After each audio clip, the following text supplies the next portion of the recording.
Hanta virus जिस चूहे से फैल रहा है वो माउस नहीं है, वो रैट नहीं है, वो रूडेंट है। खेतों की में ये पाया जाता है चूहा। इसका नाम एक और भी है, स्ट्रिप्ड फील्ड माउस इसे कहते हैं। इसके दरमियान में एक स्याह लकीर होती है और ये चूँकि वाइल्ड होता है और ज़मीनों का चूहा है, तो इसके काटने से हंटा वायरस हुआ। हंटा वायरस से दो डिजीज़ेस हुई। एक आपका था हंटा वायरस पल्मोनरी सिंड्रोम, कि जो फेफड़ों की ऐसी बीमारी पैदा होती है कि शॉर्टनेस ऑफ ब्रीथ होती है और सडन डेथ हो जाती है। अच्छा, दूसरी जो बड़ी बीमारी इससे हुई वो हेमरेजिक फीवर था। तीसरी जो बड़ी बीमारी इससे हुई वो रीनल सिंड्रोम था। ये इंसान के हवा के ज़रिए भी ट्रांसमिट हो जाता है, उसके बाद इंसान इस वायरस से सफ़र कर सकता है। थ्रेटनिंग इसकी बड़ी क्रिटिकल है। इसमें आपको आम इलामात से शुरू होगा, पल्मोनरी सिंड्रोम भी है, फेफड़ों का भी मसला है, और साथ ही ये ओवरलैप रीनल फंक्शन के साथ भी होती है with internal bleeding. Hanta virus जो है उसका एक एंटीडोट है क्लोरीन ब्लीच, एक हिस्सा और 9 हिस्से पानी। ये इस कम्बिनेशन से इसका वायरस इमीडिएटली मर जाता है। दो तरीके हैं, एक तो मॉपिंग करें, ठीक है, दूसरा इसका स्प्रे करें। अच्छा। और जब स्प्रे करें तो आप 5-10 मिनट के लिए वो कमरा स्प्रे करने के बाद खाली छोड़ दें ताकि वो जितने भी जर्म्स जो हंटा वायरस के फैले हैं वो मर जाएं। हंटा वायरस के बारे में ख़बरें ज़ेरे गर्दिश हैं और सोशल मीडिया पर इस किस्म की अफवाहें बड़ी आम हैं कि लोग इससे मर रहे हैं और इसका बड़ा ख़तरा है। इसमें हकीकत कितनी है? ये हंटा वायरस दरअसल है क्या? कौन से चूहे से हंटा वायरस होता है और कौन से चूहे जो हैं उनसे हंटा वायरस नहीं होता? आज हम इसके ऊपर बात करेंगे डॉक्टर आमिर मलिक से। डॉक्टर आमिर मलिक जो है उनकी इसके ऊपर पूरी रिसर्च है। अच्छा डॉक्टर साहब, सबसे पहले तो मुझे ये बताएं कि हंटा वायरस जो है ये दरअसल है क्या? जब से इंसान ज़मीन पे पैदा हुए हैं, जब से जानवर ज़मीन पे पैदा हुए हैं, इंसानों और जानवरों के दरमियान जो बीमारियां जानवरों के फजले से, उनके पेशाब से, उनके पखाने से, उनके सलाइवा से जो हमें ट्रांसफ़र होती हैं वो जूनोटिक डिजीज़ कहलाती हैं। अच्छा। जूनोटिक डिजीज़ के रेफरेंस से दुनिया की सबसे बड़ी जो बीमारी थी वो ब्लैक प्लेग थी, ब्लैक डेथ थी, और वो चूहों से ही फैली थी। और वो चूहों की ख़ास स्पीशीज़ थी जिसके ज़रिए जो यारिस पैरासाइटिस थी, जो वो उसका कैरियर था, जिससे ब्लैक डेथ हुई। और ब्लैक डेथ में क्या होता था कि लिप्स ब्लैक हो जाते थे। हंटा वायरस कोई अफवाह नहीं है। हंटा वायरस 1950 से लेकर 1953 तक फर्स्ट टाइम नॉर्थ कोरिया में ये इंट्रोड्यूस हुआ था। कैसे इंट्रोड्यूस हुआ था? वहाँ पे जंग हो रही थी नॉर्थ कोरिया और साउथ कोरिया के दरमियान। एक रिवर था, उस रिवर का नाम है हंटान रिवर। अच्छा। हंटान रिवर के साथ जो ज़मीन थी, इस चूहे का नाम, सबसे पहले मैं आपको बताऊं, जिस हंटा वायरस जिस चूहे से फैल रहा है वो माउस नहीं है, वो रैट नहीं है, वो रूडेंट है। जो स्पीशीज़ वहाँ पे दरियाफ्त हुई, जो 1950 से लेकर 1953 तक काफ़ी सारे फौजी मारे गए। इस दौरान नॉर्थ कोरिया में एक जंग छिड़ी हुई थी इन बिटवीन साउथ कोरिया। खेतों की में ये पाया जाता है चूहा। इसका नाम एक और भी है, स्ट्रिप्ड फील्ड माउस इसे कहते हैं। इसके दरमियान में एक स्याह लकीर होती है। इस चूहे के सेंटर में एक स्याह लकीर होती है, और ये चूँकि वाइल्ड होता है और ज़मीनों का चूहा है, जिसमें ख़ासकर ये आपकी एग्रीकल्चर ज़मीन आती है, तो इसके काटने से हंटा वायरस हुआ। हंटा वायरस से दो डिजीज़ेस हुई। एक आपका था हंटा वायरस पल्मोनरी सिंड्रोम, कि जो फेफड़ों की ऐसी बीमारी पैदा होती है कि शॉर्टनेस ऑफ ब्रीथ होती है और सडन डेथ हो जाती है। अच्छा, दूसरी जो बड़ी बीमारी इससे हुई वो हेमरेजिक फीवर था। तीसरी जो बड़ी बीमारी इससे हुई वो रीनल सिंड्रोम था। और ये तीनों बीमारियां इस चूहे से, जिसका नाम हमने हंटा वायरस रखा गया। ये अभी जो वाक़या रिसेंटली हुआ, वो जो शिप क्रूज़ शिप गया और वहाँ से जनूबी अफ्रीका से वो वायरस कैच हुआ। अच्छा, ये कैच होने के बाद चूँकि ये एरोसोल भी है, ये डस्ट में, मिट्टी में चला जाए तो ये इंसान के हवा के ज़रिए भी ट्रांसमिट हो जाता है। उसके बाद इंसान इस वायरस से सफ़र कर सकता है। 3 बीमारियाँ HPS है, जो मैंने आपको ऑलरेडी बताया, हंटा पल्मोनरी सिंड्रोम, और haemorrhagic fever and renal syndrome. कैसे पता चलेगा कि वो हंटा वायरस में मुब्तला हो चुका है? अच्छा, मैं आपको बताऊं, ये जो वायरस है, ये इसकी जो लेवल है वो क्रिटिकल है। थ्रेटनिंग इसकी बड़ी क्रिटिकल है। इसमें आपको आम इलामात से शुरू होगा, उससे आप मिसअंडरस्टैंड भी कर सकते हैं। जैसे कोरोना में है, पहले बुखार हुआ, फिर बॉडी पेन्स शुरू हुई, फिर नौजिया शुरू हो गया, फिर वॉमिट शुरू हो गई, फिर आपको मतलब यूरिन की रिटेंशन। हंटा वायरस में हंटा वायरस में यानी इसकी जो बिगनिंग है वो सिम्टम्स को कोरोना वायरस की तरह के सिम्टम्स पे भी ओवरलैप होती है, क्योंकि पल्मोनरी सिंड्रोम भी है, फेफड़ों का भी मसला है, और साथ ही ये ओवरलैप रीनल फंक्शन के साथ भी होती है विद इंटरनल ब्लीडिंग, जैसे कि डेंगू वायरस में होती है। तो चूँकि ये चूहे, इसमें 5 किस्में, जिसमें एक डियर चूहा है जो कि अमेरिका का है, उसको डियर इसलिए कहते हैं, उसके पंजे सफ़ेद होते हैं और बड़ा खूबसूरत सपर ही जैसा लगता है दिखने में।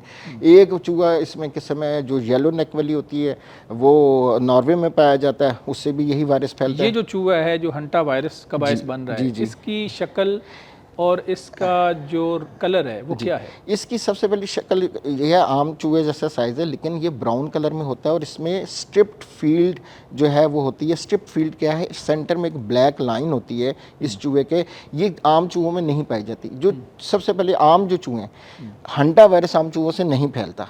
अब वो सुने, ये क्लियर कर लें, पाकिस्तान में जितने चूहे हैं हंटा वायरस इनसे नहीं फैलता। चूहे और माउस का पहले फ़र्क समझ लें। माउस जो होता है वो ट्रायंगल फेस का होता है, छोटा सा होता है, कान बड़े होते हैं, दुम उसकी लंबी होती है। ये आम चूहा है, घरेलू हाउस माउस, जिसका कोई इसमें हंटा वायरस का ये कैरियर नहीं है। आम घरों में जो नजर आते हैं, आम इनसे कोई बीमारी है? इनसे कोई बीमारी नहीं है, लेकिन इनकी आपको मैं एक हंटा वायरस वाले चूहे की और आम चूहों की वायरस अगर कोई वो कैरियर हो गया, अव्वल तो पाकिस्तान में कोई कैरियर नहीं है। रैट और mouse are never the carrier of hanta virus. Hanta virus को ये कैरी नहीं करते। उसके लिए ऐसी खास स्पीशीज है 5 दुनिया में जो उसकी कैरियर है, उसमें पाकिस्तान का नंबर नहीं आता। अगर ये पुराना ही है हंटा वायरस, तो फिर एकदम अभी से क्यों ऊपर आ रहा है? असल में चूँकि ये जूनोटिक डिजीज़ है, कहीं से भी इसका कैरियर डस्ट के ज़रिए ये एरोसोल है ट्रांसफ़र हो सकता है। वो क्रूज़ शिप में ये ट्रांसफ़र हुआ। हालांकि जो क्रूज़ शिप के चूहे हैं वो ब्लैक रैट होते हैं, उसको रूफ रैट कहते हैं, उसको वुड रैट कहते हैं। वो काले रंग का छोटा सा चूहा होता है जो छत पे उल्टा चलता है स्पाइडर की तरह। ऐसे दूसरे चूहों में ये चलने की सलाहियत नहीं है। अच्छा। जो चूहा जिससे हंटा वायरस फैला वो पाकिस्तान में नहीं है। इन 12-13 मुल्कों में, चाइना में, नॉर्थ कोरिया में। नॉर्थ कोरिया पहला मुल्क था जिसमें ये पाया गया। नॉर्थ कोरिया के बाद चाइना में, चाइना के बाद Canada, America, Switzerland, Denmark, New Zealand, तुर्की, इवन तुर्की में भी ये चूहा मौजूद है। हंटा वायरस जो है उसका एक एंटीडोट है और वो है क्लोरीन ब्लीच। जो आम कपड़ों जिससे हम धोते हैं ना, उसमें ब्लीच डालते हैं, क्लोरीन डालते हैं एंटीडोट करने के लिए। इसकी 3 चीज़ें हैं, इस चूहे का यूरिन, इस चूहे का सलाइवा, इस चूहे का फीसिस यानी पखाना। अच्छा, ये कहीं भी घरों में अगर ये कर देता है, उसने पेशाब किया हुआ है, आप वहाँ से गुजरे हैं, आपको जनाब वो कैच हो जाएगा, क्योंकि वो फ़िज़ा में उसके जम्स जाते हैं और वो ये एरोसोल है, डस्ट में ये हो जाता है शामिल, और वो जैसे हमने ब्रीथ के अंदर चला गया। सबसे पहले आपकी जो सारी एरिया, लिविंग एरिया, आपका ऑफिस है, आपका घर है, वो तो मुतासर कर सकता है ना, वो आपने बताया। नहीं, इसको ब्लीच एक हिस्सा यानी क्लोरीन और ब्लीच एक हिस्सा और 9 हिस्से पानी, ये इस कम्बिनेशन से इसका वायरस इमीडिएटली मर जाता है। अच्छा। इस चूहे का सलाइवा होगा। उसको इस्तेमाल कैसे करना है? उसको 2 तरीके हैं, एक तो मॉपिंग करें, ठीक है, दूसरा इसका स्प्रे करें। अच्छा। और जब स्प्रे करें तो आप 5-10 मिनट के लिए वो कमरा स्प्रे करने के बाद खाली छोड़ दें, ताकि वो जितने भी जर्म्स जो हंटा वायरस के फैले हैं वो मर जाएं। ये चूँकि क्लोरीन से, ब्लीच से मरता है और जिसमें ब्लीच 1% होना चाहिए, पानी 9 हिस्से होना चाहिए। अच्छा, ये जो फार्मूला आप बता रहे हैं ये ऑलरेडी एग्जिस्ट करता है। हु अच्छा, ऑलरेडी ये है, ये जो फार्मूला है, ठीक है, पाकिस्तान के अंदर ये वायरस नहीं है बिल्कुल, हाँ, लेकिन इसे यूज़ कर सकते हैं। अच्छा, लेकिन अगर हम ये इस्तेमाल करते हैं, ये वाला फार्मूला, जी, तो उसका फ़ायदा इसके अलावा कोई है? इसके सबसे बड़ा फ़ायदा तो ये देखें कि आम जो चूहे और माउस और रैट हैं जो पाकिस्तान में आम पाए जाते हैं, जो भी किसी किस्म का वायरस नहीं कैरी करते, इनके भी कोई इन्फेक्शनिस्ट अगर होंगे मटेरियल, वो उससे डेड हो जाएगा। इसका ये फ़ायदा है। और आपको हर घर में, यानी इसमें ये होना चाहिए, मेरा ये है कि जब भी ऐसी कोई पेंडेमिक सिचुएशन पैदा हो तो उसकी जो प्रिवेंशंस हैं वो गवर्नमेंट पहले फौरी तौर पर एडवांस में अनाउंस कर दें कि देखें इसका वायरस ब्लीच से मरता है। हर घर में आप लोग ब्लीच यूज़ करना शुरू कर दें, क्लोरीन यूज़ करना शुरू कर दें, ये मरना शुरू हो जाएगा। मजमूई कोई ऐसा फार्मूला ऐसा है कि हम ये करें तो हम मुख्तलिफ जो बीमारियां हैं, जो वायरसेस इस तरह के आते हैं, उनसे बच सकते हैं? सर, सन 1314 से लेकर अब तक ना तकरीबन 18, 19, 20 वायरस आए हैं। इसमें जिका वायरस है, निपा वायरस है, इबोला है, डेंगी है, चिकनगुनिया है, सार्स है, कोविड है, आपका स्वाइन फ्लू है जो कि पिग फ्लू कहलाता है, बर्ड फ्लू है। अच्छा, ये तकरीबन राउंड अबाउट 18-17 बीमारियां हैं। कुछ मच्छरों से फैलती हैं, कुछ चूहों से फैलती हैं। डेंगू वायरस की प्रिवेंशन सिर्फ वर्ल्ड वाइड होम्योपैथिक में है और उसकी बड़ी ज़बरदस्त मेडिसिन हैं जो इमीडिएटली अगर आप विक्टिमाइज हो गए हैं तो वो बचाती हैं। लेकिन इसके जो दूसरे तरीके हैं वो तकरीबन 12-13 तरीके हैं, जिसमें सबसे टॉप पे लेमन ग्रास आती है। लेमन ग्रास को रब करके अपनी बॉडी पे अगर अप्लाई कर दें तो जो डेंगू वायरस है, जिससे कि बड़ी ख़तरनाक बीमारी है, डेंगू फीवर और चिकनगुनिया फैलता है, वो आपको मच्छर काट ही नहीं सकता। अच्छा। इसके लिए ऐसे जो रिपल्टेंट हैं जो मच्छर को भगाते हैं, जिसकी बू से मच्छर उससे बर्दाश्त नहीं कर सकता, उसमें लेमन ग्रास टॉप पे है, रोज़ मैरी 2nd नंबर पे है।